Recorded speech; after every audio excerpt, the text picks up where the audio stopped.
this is Thomas Riddle, and welcome to another episode of the Imagineering Education Podcast.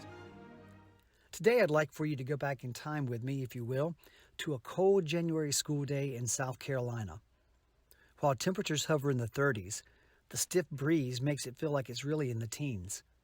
Despite these conditions, a group of bundled up middle school students have ventured outside to press on with their assigned tasks. One group is moving pallets, while another is hammering those pallets into place.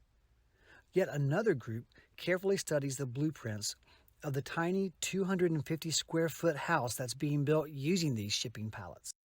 They're using what they recently learned in math class to determine the angle of cuts for the lumber, and then passing along instructions to other students about where the boards should be placed. On this day, I assist some students with holding up a heavy section of pallet-constructed wall, and I glance over at Luca, a 7th grade boy whose eyes are filled with absolute wonder. Never in my life did I think I'd be building a house, Mr. Riddle, especially one that can be used to help the homeless, and we're just kids. This is amazing. Working outside in this frigid weather is tough.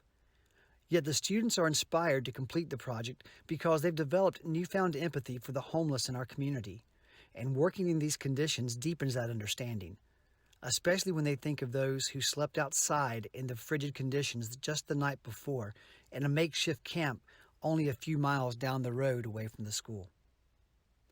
Instead of sitting in a classroom and learning from a textbook, these 6th, 7th, and 8th grade students were empowered to apply their studies in an authentic way. This Pallet House Project is only one example of a growing number of educational initiatives nationwide that encourage students to tackle real-world challenges through utilizing the design thinking process. Design thinking is a human-centered approach to problem solving that begins with developing empathy for those facing a particular challenge. In schools, it can serve as a framework for providing students with meaningful work that allows them to grow in their ability to define problems, empathize with others, create prototypes of their ideas, and hone those prototypes through multiple iterations until they have generated a viable solution to the challenge at hand. Design thinking encourages students to have a bias toward action. In other words, don't wait until you're older to make a difference, do it now. And because of its reliance on rapid prototyping, design thinking frees students to embrace the notion of failing forward. You know, it's actually okay to make mistakes. That's how we learn. While there is a specific process that design thinking follows, perhaps its greatest impact on students isn't found in learning the methodology itself, but in the establishment of a mindset that promotes an understanding of others. As a growing number of schools adopt project-based and problem-based learning, some fail to realize that students become most effective at solving problems when given meaningful, relevant problems to solve. We may say that we want students to apply their knowledge and skills in innovative new ways, yet too often we limit them to glorified word problems or a collection of worksheets, usually within the walls of a single subject-specific classroom.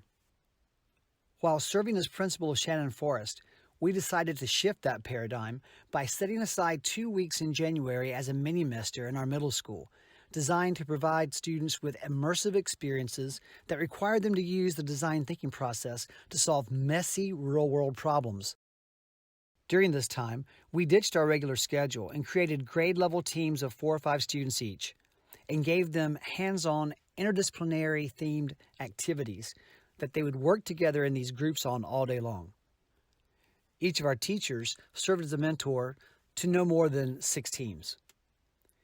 We began by providing students with a series of challenges that allowed them to become familiar with the design thinking process and how it works.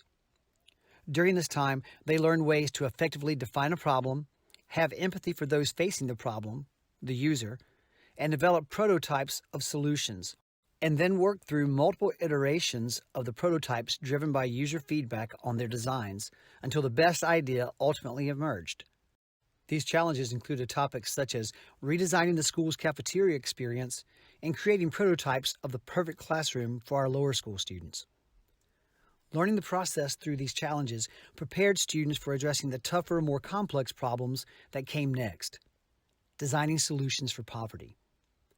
To accomplish this task, students needed to develop a deep understanding of the issue that comes from both head knowledge and heart knowledge. This required them not only to conduct traditional research of poverty-related topics, such as accessibility to resources, transportation, food deserts, homelessness, educational attainment, etc., but also to learn directly from those whose lives had been affected by one or more of these problems. Therefore, we brought in speakers from local service agencies, journalists who cover the plight of the homeless, and those who have personally experienced homelessness or extreme poverty themselves. Empathy develops through listening to real stories told by real people, and this was a key component to this whole process. Motivated by what they had learned and empowered by the belief that they could make a difference, our students decided to tackle the issue of homelessness by constructing a dwelling from reclaimed shipping pallets that could serve as a model for transitional housing.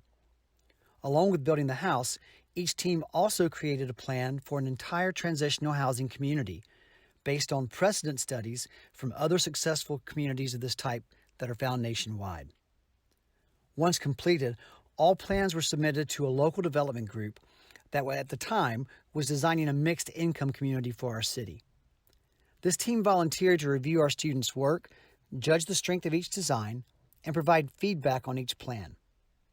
In the end, they identified the 6th grade team as having the strongest overall plan, stating that it was the most viable, practical model and contained a combination of elements that are frequently found in successful transitional housing communities nationwide.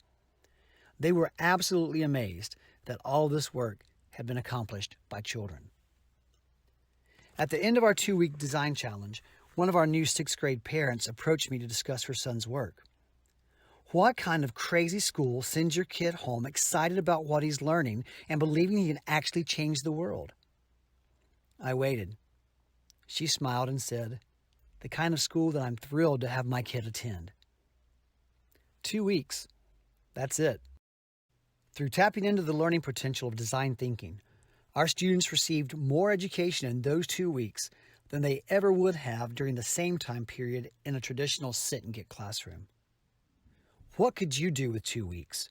Imagine what could happen in your school. Imagine the impact you could make if you broke the mold, made the time, and empowered kids to believe and know that they can change the world. To learn more about this project, I provided a link in the description below that will allow you to access the live binder of resources that we created to guide our students through this impactful learning experience. Please feel free to contact me if you'd like assistance in determining the next steps in developing a program like this for your own students. You can reach me at imagineering.ed@gmail.com. Thanks for listening, and I hope you'll tune in again for another episode of the Imagineering Education Podcast.